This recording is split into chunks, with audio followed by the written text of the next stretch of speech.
Good global warming day to you all. This is Alma Kessling coming to you from Shadow, Norfolk. This week we saw the annual Norfolk City Democratic Party send off the delegates gala at Delegate Kenny Alexander's palatial Metropolitan Funeral Home on Granby Street, or as I like to call the event, the Kick Out the Delegates Gala. The attendees were blessed with the presence of Delegate Alexander, Paula Miller, Al G. Howell, Senator Yvonne Miller, and a brief presentation by Delegate Johnny Giuano. First, here's a little tidbit I picked up, or overheard at the event. This attendee overheard an assistant of Senator Yvonne Miller discussing a state committee seat opening with Coronado's Civic League president, Garnsey West, Mr. Burfoot's task force gopher for those of you who don't know. Earlier in the evening, Mr. West introduced me to his secretary. Turns out she was the secretary of the Coronado Civic League, not Mr. West's personal secretary. And now we move on to our illustrious legislators. They spoke of the bills they were introducing this year in Richmond, the bills that are supposed to deal with the needs of their constituents. Let's start with Delegate Paula Miller, who is introducing a completely useless bill having sex offenders register their email address along with their physical address. Even she admitted that email addresses can change quickly and without notice. But if the sex offender is caught changing emails, there will be consequences. We can't even catch teenage gang graffiti artists in a little neighborhood in Norview. How exactly is she going to have sex offenders caught in the ethereal internets? Does she plan to introduce anti-constitutional legislation regarding spying on internet users? Who knows? But what we do know is this is a waste of time, and she should not be considered as anyone's delegate this year. We'll take Delegate Alexander next. I have to give Alexander kudos for House Bill 1622, which extends the time a college student can remain on life and sickness insurance with certain requirements. That's actually a good constituency bill. Or House Bill 1635, which will classify heart disease and hypertension, which causes death or disability, under workers' compensation for police and airport authority employees. These will not likely get passed without help from his constituents because the health insurance industry is a powerful lobby in Richmond. But it's a great try.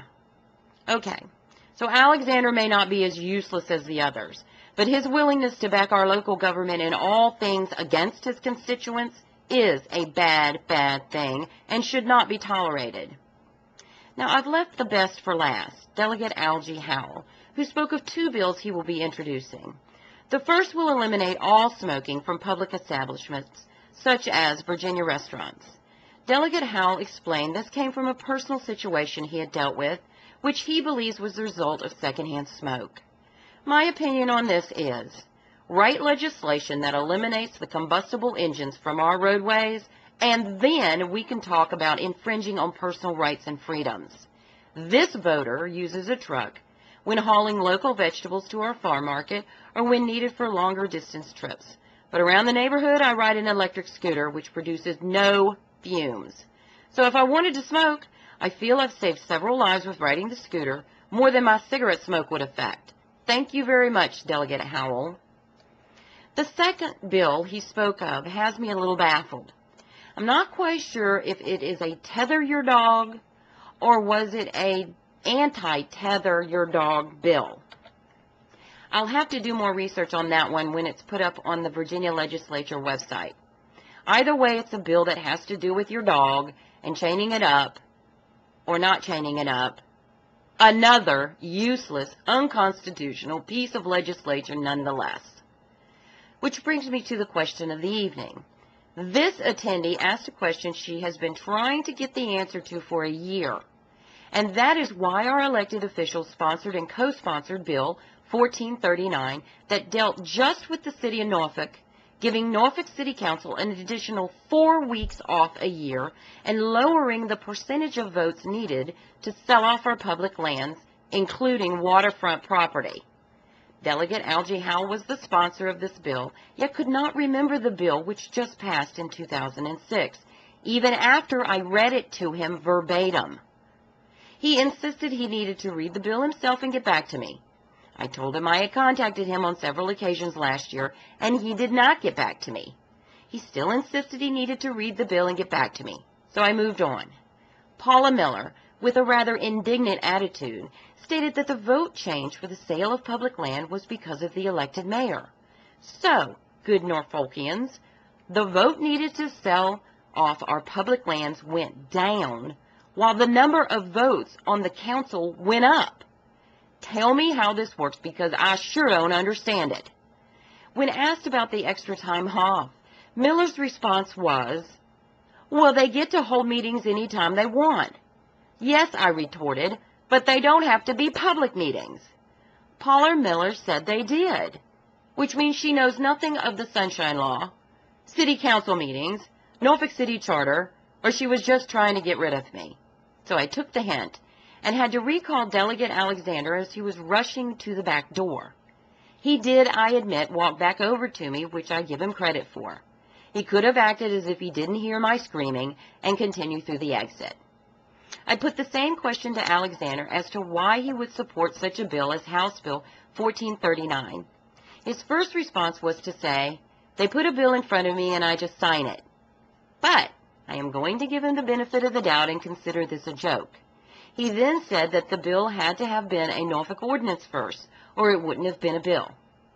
However, this attendee keeps up with the goings-on of the Norfolk City Council, and I could not recall such an ordinance being introduced. But the question still begs to be answered as to why any of our legislators supported a bill that took power from their constituents and their voters and put more power in the hands of our corrupt city council, who are getting ready to hand over $22 million of our tax money to a billionaire. So let's move on to local news. As to the $22 million going to a billionaire for Granby Towers, I wondered if he was receiving monies from the excess taxes the property owners paid into the City of Norfolk coffers. Then I decided to see what our state constitution said on the matter of taxes. Well, good citizens, our state constitution states this: no other or greater amount of tax or revenue shall, at any time, be levied than may be required for the necessary expenses of the government, or to pay the indebtedness of the Commonwealth. Now, this excess tax revenue is not being used for government expenses. It's being used as a special little pocketbook for special little programs the Norfolk City Council can think up for their buddies, such as the nice little one thought up to use the excess money to give to small and minority-owned businesses downtown. Now, let me think. Would Barbara Zobe, the head of the Planning Commission and owner of 456 Fish, a quaint little bistro on Granby Street, be considered a minority owner and a small business? Yes, on both counts. So one has to wonder, was the good elected mayor thinking of his buddy on the Planning Commission when he wanted to send our stolen tax dollars to small minority-owned businesses? As I say, one just has to wonder, doesn't one? Well, remember, if you're not part of the solution, you're part of the problem. So have a wonderful day and speak up.